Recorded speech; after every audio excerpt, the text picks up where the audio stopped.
Sì, sono davvero felicissima, guarda. È una persona stupenda, meravigliosa, con un sacco di voglia di fare.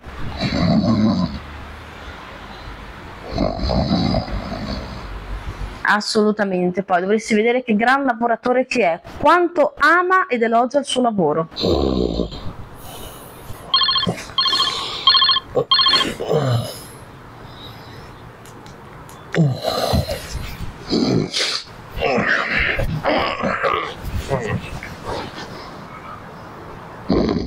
Ma dovresti vedere che fisichino c'ha, nonostante tanti anni di matrimonio, non l'ho mai visto ingozzarsi di schifezze e sta sempre attentissimo a che cosa mangia.